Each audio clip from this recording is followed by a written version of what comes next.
भारत ने कौन सी प्रणाली अपनाई?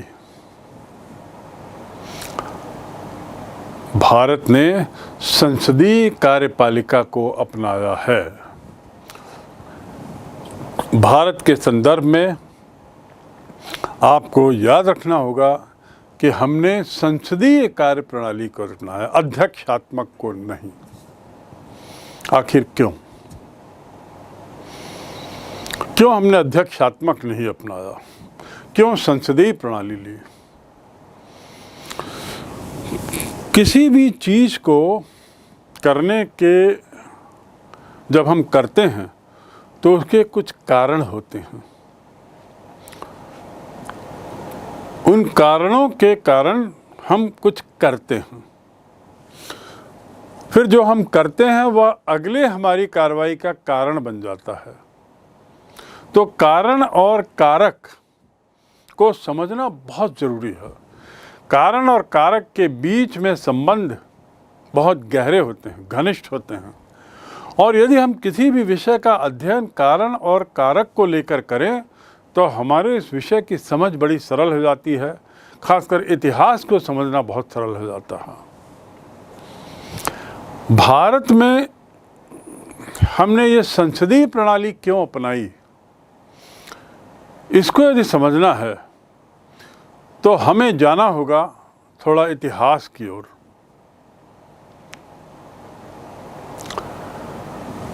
1918 में भारत अंग्रेज़ों के मातहत था, अंग्रेज़ों की गुलामी में था।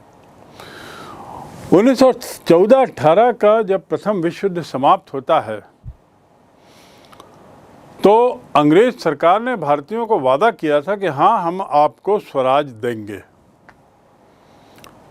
लोकमान्य तिलक का नारा था स्वराज का, Swaraj is my birth right. उसी बर्थ राइट के तहत भारतीय राष्ट्रीय आंदोलन उस काल में चलता है और अंग्रेजी सरकार को हम प्रथम विश्व युद्ध में मदद करते हैं, इस उम्मीद में कि अंग्रेजी सरकार विश्व युद्ध की समाप्ति के बाद भारत को स्वराज दे देगी। स्वराज तो नहीं दिया, लेकिन 1919 में एक कानून बनाया जिसे हम कहते हैं मॉन्टेग्यू-चेम्सफोर्ड रिफॉर्म्स। मॉन्टेग्यू भारत मंत्री थे अंग्रेजी सरकार में, और चेम्सफोर्ड जो थे भारत के वाइस रॉय और गवर्नर जनरल थे। इनके नाम से एक अधिनियम पारित हुआ, गवर्नमेंट ऑफ इंडिया एक्ट 1919। उसके तहत भारत में पहली बार आधुनिक तरीके से चुनावी प्रक्रिया का प्रारंभ होता है। पहली बार आधुनिक तरीके से चुनावी प्रक्रिया का प्रारंभ। स्वराज न दे करके सरकार ने कुछ ऐसी व्यवस्था की जिसमें चुनाव होंगे, मतदान होंगे। ये 1919 के गवर्नमेंट ऑफ इंडिया एक्ट में प्रावधान था। उसके बाद जब दबाव बढ़ता गया, भारतीयों की असंतुष्टि बढ़ती गई, तो अंग्रेज़ों ने फिर से एक सुधार किया और 1935 में गवर्नमेंट ऑफ इंडिया एक्ट एक और बनाया।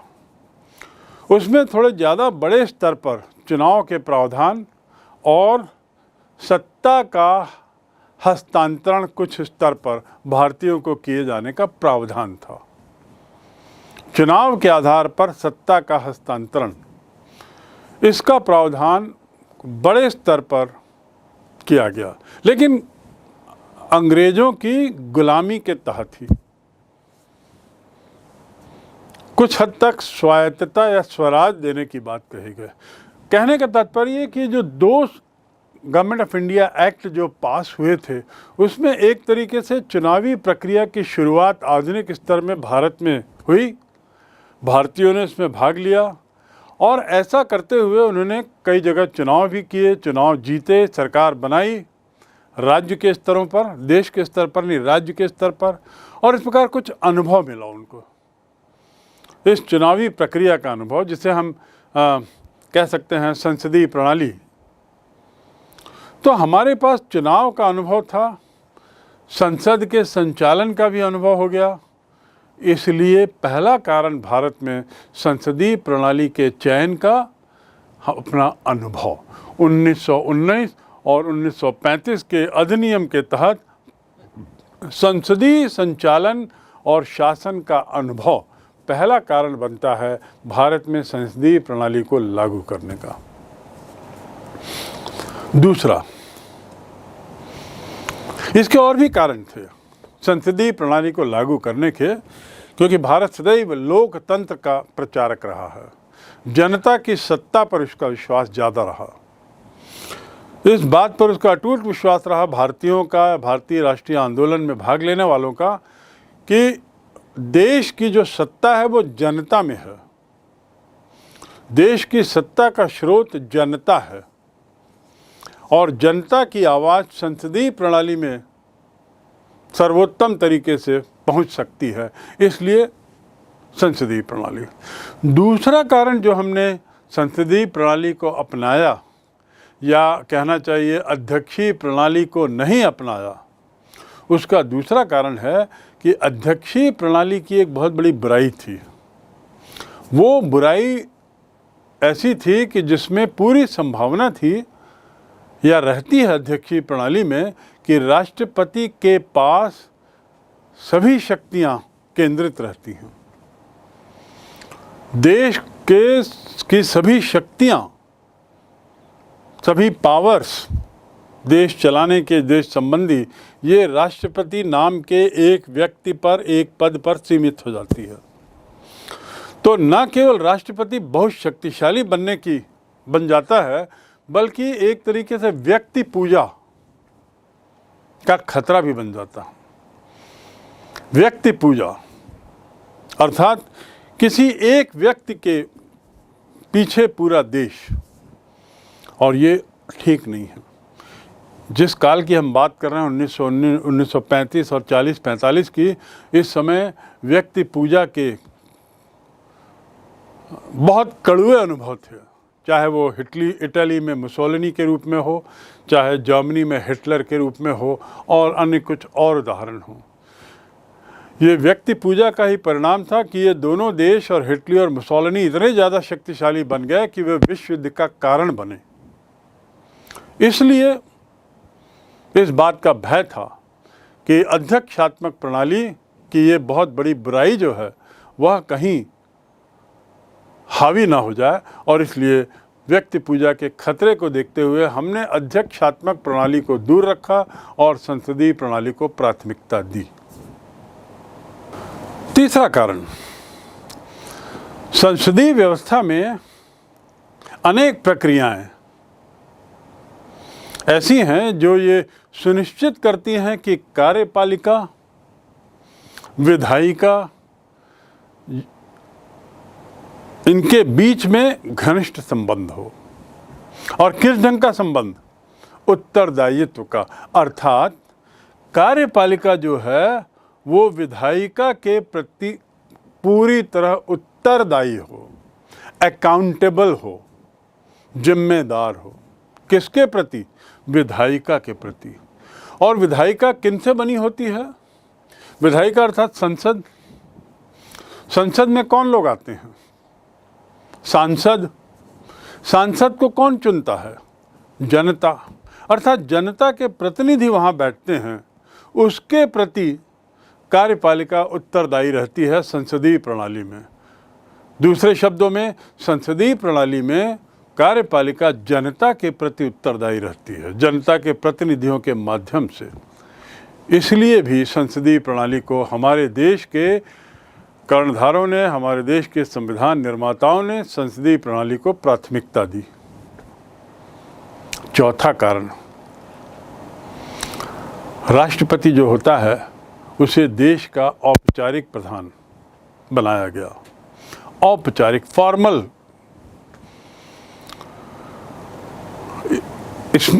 ये औपचारिक प्रधान का क्या अर्थ है, इसको हम विस्तार से पढ़ेंगे जब हम राष्ट्रपति के बारे में, उनकी शक्तियों के बारे में अध्ययन करेंगे।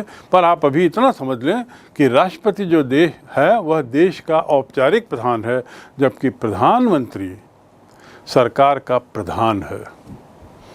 राष्ट्रीय स्तर पे प्रधानमंत्री सरकार का प्रधान है, राज्य के स्तर पे मुख्यमंत्री राज्य का प्रधान है, पर पूरे राष्ट्रीय स्तर पर कौन प्रधान होगा सरकार का? प्रधानमंत्री। राष्ट्रपति क्या होगा? औपचारिक रूप से प्रधान होगा। संसदीय प्रणाली को अपनाने के कारणों को हमने समझा और इसमें ये जाना कि राष्ट्रपति औपचारिक प्रधान है, देश का औपचारिक रूप से मुखिया है। ये भी हमने समझा कि राष्ट्रपति जो है वो कार्यपालिका का भी अंग है, यद्यपि वह विधायिका का अंग भी है, और इस प्रकार दोनों के बीच में एक लिंक भी है। राजनीतिक कार्यपालिका की जब मैंने बात की थी तो मैंने आपको बताया था कि राजनीतिक कार्यपालिका में सरकार के प्रधान और उसके मंत्री आते हैं और सरकार की नीतियों के लिए यही कार्यपालिका जिम्मेदारी होती है, राजनीतिक कार्यपालिका जिम्मेदार होती है। स्थायी कार्यपालिका की जब बात की थी तो बताया था कि इसमें सरकारी नौकरी वाले सदस्य होते हैं और जो रोज़मर्रा प्रशासन के लिए उत्तरदायी होते हैं। कार्यपालिका के नामों के बारे में मैंने अलग अलग बता दिया कि अलग अलग देशों में अलग अलग रूप से, अलग अलग तरीक़ों से इनको बुलाया जाता है, संबोधित किया जाता है, जिसमें राष्ट्रपति हैं, चांसलर हैं, राजा हैं, रानी हैं, आदि आदि। कार्यपालिका के प्रकारों की बात करते हुए उसे यदि हम इसे संक्षिप्त रूप में कुछ ऐसा देखें तो हम कार्यपालिका को दो प्रकारों में बांट सकते हैं। सामूहिक नेतृत्व के सिद्धांत पर, ये जो मैंने बंटवारा किया है ये कुछ दूसरे आधार पे किया है, नेतृत्व के आधार पर। तो पहला जो इसका विभाजन है वो इस आधार पे किया जा सकता है, सामूहिक नेतृत्व के सिद्धांत के आधार पर ये प्रणाली, और दूसरी है एक व्यक्ति के नेतृत्व के आधार पर। जब सामूहिक नेतृत्व के आधार की बात करते हैं तो उसे हम एक तरीके से दो भागों में बांट सकते हैं। कलेक्टिव रिस्पॉन्सिबिलिटी के आधार पर कार्यपालिका के प्रकार की यदि बात करें तो हम उसे दो भागों में बांट सकते हैं। पहला तो है संसदीय प्रणाली और दूसरा है अर्ध अध्यक्षात्मक प्रणाली। कुछ देशों में अर्ध अध्यक्षात्मक प्रणाली है, उसका हमने जिक्र किया है, और कुछ देशों में संसदीय प्रणाली है। ये दोनों प्रणालियां सामूहिक नेतृत्व के तहत आती हैं। यदि संसदीय प्रणाली को और हम गहराई से समझें तो उसमें सरकार का प्रमुख प्रधानमंत्री होता है, बहुमत दल का नेता विधायिका में होता है, वही आदमी बहुमत दल का नेता विधायिका में होता है। ये संबंध है प्रधानमंत्री का विधायिका बनाम कार्यपालिका में। एक और कार्यपालिका के सदस्य के नाते वह सरकार का मुखिया है, दूसरी ओर बहुमत दल का नेता होने के नाते वह विधायिका का भी सदस्य है और विधायिका के प्रति उत्तरदायी है, विधायिका के प्रति जवाबदेह है। ये संबंध आपको बार बार समझना होगा।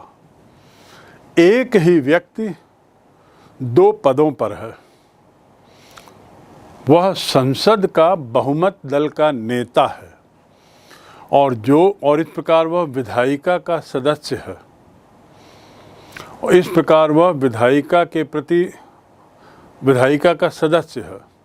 और जो भी बहुमत दल का नेता होगा वह सरकार का नेतृत्व करेगा, प्रधानमंत्री बनेगा, और ऐसा करते हुए वह सरकार का या कार्यपालिका का भी अंग बन जाएगा। ये संबंध आपको समझना होगा अच्छी तरह। सरकार का मुखिया होने के नाते वह विधायिका के प्रति जिम्मेदार है, विधायिका के प्रति अकाउंटेबल है, जवाबदेह है। देश का प्रमुख, कुछ देशों में राजा है, कुछ देशों में राष्ट्रपति है। जहाँ राजा है वहाँ संवैधानिक राजतंत्र है, और जहाँ राष्ट्रपति है वहाँ संसदीय गणतंत्र है। लेकिन दोनों ही स्थितियों में, चाहे वो राजा हो चाहे राष्ट्रपति हो, वह मात्र औपचारिक रूप से देश का प्रमुख है। यदि देश के प्रमुख की बात करें तो असली जो प्रमुख है वह प्रधानमंत्री होता है। लेकिन जहाँ पर संवैधानिक रूप से राजा को या राष्ट्रपति को प्रमुख कहा गया है, वहाँ पे राजा संवैधानिक राजतंत्र और राष्ट्रपति संसदीय गणतंत्र का प्रमुख, जैसा भारत में हो। और ये दोनों ही स्थितियों में वह केवल औपचारिक दृष्टि से शासन प्रमुख है। कार्यपालिका के प्रकारों में से जो वह प्रकार है जिसको सामूहिक नेतृत्व के तहत जो आता है, उसका तो हमने यहाँ वर्णन समझ लिया। अब एक पक्षी या एक व्यक्ति के नेतृत्व के सिद्धांत पर जो आधारित प्रणाली है, थोड़ा उसको देखें। जहाँ पे अध्यक्षात्मक प्रणाली है, उसे एक व्यक्ति एक नेतृत्व की प्रणाली कहेंगे। अध्यक्षात्मक प्रणाली, सामूहिक नेतृत्व वाला सिद्धांत वहाँ लागू नहीं होता। इस अध्यक्षात्मक प्रणाली में सामान्यतः राष्ट्रपति मुखिया होता है, और वह औपचारिक रूप से नहीं, सारी शक्तियां राष्ट्रपति में होती हैं। वह सरकार का प्रमुख तो अवश्य होता ही है, साथ ही साथ देश का प्रमुख भी होता है। सरकार का प्रमुख तो होता ही है, साथ ही साथ वह देश का प्रमुख हो जाता है। जबकि संसदीय प्रणाली में, सामूहिक नेतृत्व वाली प्रणाली में दोनों अलग अलग थे। इसके साथ ही एक व्यक्ति एक नेतृत्व की कार्यपालिका के प्रकार में अध्यक्ष पद का चुनाव मतदान से होता है, जबकि संसदीय प्रणाली में अध्यक्ष का चुनाव मतदान से नहीं, अप्रत्यक्ष तरीके से होता है या राजतंत्र से रहता है।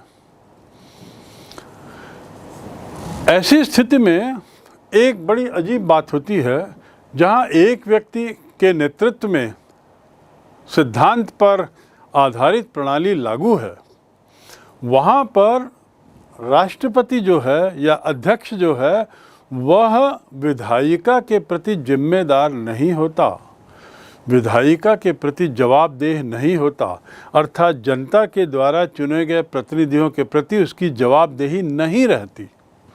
ये आपको दोनों के बीच का मूल अंतर समझना होगा। संसदीय प्रणाली में सरकार का जो प्रमुख है वह जवाबदेह है जनता के प्रतिनिधियों के प्रति, पर अध्यक्षीय प्रणाली में वह जवाबदेह नहीं है, और उस हद तक वह बहुत शक्तिशाली हो जाता है। कई बार इतना शक्तिशाली कि शंका बन जाती है कि कहीं यह तानाशाही प्रवृत्ति को जन्म न दे दे, सर्वशक्तिमान न हो जाए। इसी भय के रहते हमने भारत में अध्यक्षीय प्रणाली को न लेकर के संसदीय प्रणाली को अपनाया है। थोड़ा राष्ट्रपति के बारे में जानने की कोशिश करें। राष्ट्रपति जिन देशों में औपचारिक प्रधान होता है, वहाँ क्या स्थिति होती है। राष्ट्रपति को केंद्र में रखकर हम पहले देखें कि ये मूल रूप से औपचारिक प्रधान रहता है, और औपचारिक प्रधान का अर्थ मैंने आपको बता दिया, नाम मात्र के लिए। इसे हम दूसरे शब्दों में कह सकते हैं नाम मात्र के लिए। वह देश का प्रमुख, राज्य का प्रमुख होगा, लेकिन सरकार का प्रमुख नहीं। सरकार का प्रमुख प्रधानमंत्री और मंत्रिमंडल, जो मंत्रिपरिषद, जो संसद के प्रति जवाबदेह होंगे। नाम मात्र की स्थिति में नियुक्त किया गया राष्ट्रपति संसद के प्रति जवाबदेही नहीं रखता, वो मात्र औपचारिक प्रधान है। दूसरा, कार्यपालिका की शक्तियां औपचारिक रूप से उसकी हैं। मैंने आपको बताया प्रारंभ में कि राष्ट्रपति कैसे कार्यपालिका और विधायिका दोनों में अपना स्थान पाता है। सरकार के 3 अंगों में से 2 अंगों का वो हिस्सा है, और ऐसा परिलक्षित होता है पहली नज़र में कि राष्ट्रपति बहुत शक्तिशाली है। लेकिन ये बात यहाँ स्पष्ट कर दें कि राष्ट्रपति की जो कार्यपालिका संबंधी शक्तियाँ हैं वो बड़ी औपचारिक हैं। इस औपचारिकता का क्या अर्थ है, इसको हम आगे पढ़ेंगे।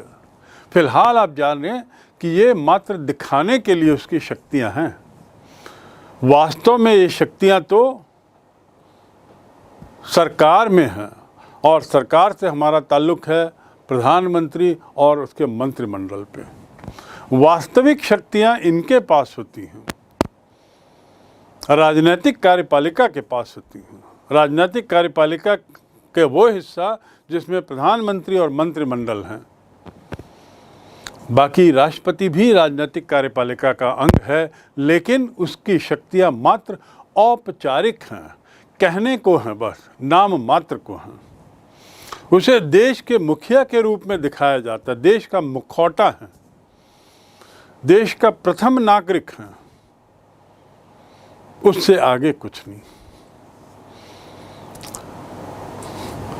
यदि मैं प्रैक्टिस की बात करूं, प्रयोग की बात करूं, तो कार्यपालिका की असली शक्तियां प्रधानमंत्री एवं मंत्रिपरिषद के हाथों में होती हैं। राष्ट्रपति का कार्यकाल 5 वर्ष का, 5 वर्ष के लिए उसे चुना जाता है। जिस तारीख से वे राष्ट्रपति पद ग्रहण करते हैं उस तारीख से 5 वर्ष का उनका कार्यकाल होता है अधिकतम। राष्ट्रपति भारत की स्थिति में पुनः चुने जा सकते हैं। राष्ट्रपति के चुनाव की प्रक्रिया, उस पर हम आगे बात करेंगे। फिलहाल इतना समझें कि उनका कार्यकाल 5 वर्ष का होता है, और जो चुनाव होता है वह जनता नहीं करती। अध्यक्षीय प्रणाली में चुनाव जनता के द्वारा होता है राष्ट्रपति का, जहां राष्ट्रपति के पास सारी शक्तियां निहित होती हैं, और वह मात्र औपचारिक राष्ट्रपति नहीं रहता बल्कि वास्तव में वह सर्वशक्तिमान रहता है। लेकिन ऐसी चुनाव प्रणाली में, ऐसी व्यवस्था में जहां राष्ट्रपति मात्र औपचारिक प्रधान है, वहां राष्ट्रपति का चुनाव जनता नहीं करती, बल्कि उसका निर्वाचन अप्रत्यक्ष तरीके से होता है। अप्रत्यक्ष मतदान के मायने भी हम बाद में समझेंगे। फिलहाल हम याद रखें कि इसका कार्यकाल 5 वर्ष का, उसे पुनः चुना जा सकता है, और अप्रत्यक्ष चुनाव प्रणाली से उसका चयन होता है। कभी कभी ऐसा भी अवसर हो सकता है, ऐसी बात हो सकती है, जब औपचारिक शक्तियां या औपचारिक रूप से प्रधान रहते हुए भी राष्ट्रपति के द्वारा कुछ ऐसा कार्य किया गया हो जो देश की प्रतिष्ठा में धब्बा हो। ऐसी स्थिति में राष्ट्रपति को हटाने का प्रावधान है, राष्ट्रपति को पद से हटाने का प्रावधान। इस राष्ट्रपति को पद से हटाने के प्रावधान को कहते हैं महाभियोग। ये एक लंबी प्रक्रिया है, राजनीतिक प्रक्रिया है, जिसका संविधान में पूरा प्रावधान किया गया है। उसे प्रधानमंत्री मात्र अपने मंत्रिमंडल के अनुमोदन पर या अपने स्वयं के विवेक पर उसे हटा नहीं सकता, क्योंकि वो देश का मुखिया है, भले ही औपचारिक मुखिया हो। उसे हटाने के लिए एक लंबी प्रक्रिया है, क्योंकि देश के मुखिया को हटाना बहुत महत्वपूर्ण मुद्दा है। देश की इमेज को लेकर भी इस पर काफ़ी प्रभाव पड़ता है, हटाने के कारणों को आदि को। तो इसलिए एक उस प्रक्रिया को कहते हैं महाभियोग की प्रक्रिया। राष्ट्रपति को केवल महाभियोग की प्रक्रिया से हटाया जा सकता है, और राष्ट्रपति को अप्रत्यक्ष मतदान के जरिए ही चुना जाता है। जहाँ तक महाभियोग की बात है, उस पर सामान्यतः संविधान के उल्लंघन का आरोप लगाकर ही महाभियोग किया जा सकता है। संविधान के किसी प्रावधान का उल्लंघन करने पर राष्ट्रपति पर महाभियोग का प्रस्ताव लाया जा सकता है उसके खिलाफ, और फिर उसको हटाने का प्रावधान किया जा सकता है। भारत में राष्ट्रपति के भारत की जो कार्यप्रणाली है, भारत की जो कार्यपालिका है, या भारत की जो राजनीतिक शासन प्रणाली है, उसमें राष्ट्रपति की स्थिति को बेहतर समझने की प्रक्रिया हमने शुरू कर दी यहाँ पे। और ये जाना कि राष्ट्रपति भारत में देश का प्रधान है, औपचारिक मुखिया है, नाम मात्र को राष्ट्रपति हैं। इससे पहले हम आगे बढ़ें कि राष्ट्रपति की शक्ति और स्थिति क्या है, यह समझना जरूरी है कि हम राष्ट्रपति के बारे में पहले क्यों समझ रहे हैं, जो कि केवल नाम मात्र को राष्ट्रपति है। इससे पहले कि हम राष्ट्रपति के पावर्स, उसकी पोजीशन, उसकी महत्ता आदि को और गहराई से समझने की कोशिश करें, सवाल ये उठता है कि आखिर इसको प्राथमिकता क्यों दे रहे हैं, प्रधानमंत्री को क्यों नहीं, जिसके हाथ में वास्तविक सत्ता है। इस प्रश्न का उत्तर केवल यही है कि कार्यपालिका में राष्ट्रपति और प्रधानमंत्री दोनों शामिल हैं। जैसे विधायिका में राष्ट्रपति और प्रधानमंत्री दोनों शामिल हैं, ऐसे ही कार्यपालिका में भी राष्ट्रपति और प्रधानमंत्री दोनों शामिल हैं। पहली बात, इसलिए दोनों का अध्ययन करना जरूरी है। तो अब सवाल आता है राष्ट्रपति का पहले क्यों? इसलिए क्योंकि राष्ट्रपति देश का मुखिया है, औपचारिक मुखिया है। इसको समझने के लिए हम आगे शक्तियों का अध्ययन करेंगे, पर संवैधानिक दृष्टि से देश का मुखिया तो है। इसलिए हम राष्ट्रपति के शक्तियां, राष्ट्रपति की स्थिति, राष्ट्रपति के विशेषाधिकार और भी अन्य जो राष्ट्रपति से संबंधित मुद्दे हैं, उसका अध्ययन पहले पूरा करें। उसके बाद फिर वास्तव में हम उस कार्यपालिका का या कार्यपालिका के उस अंग का अध्ययन करने जाएंगे जो सही मायने में हमारी दृष्टि में कार्यपालिका है।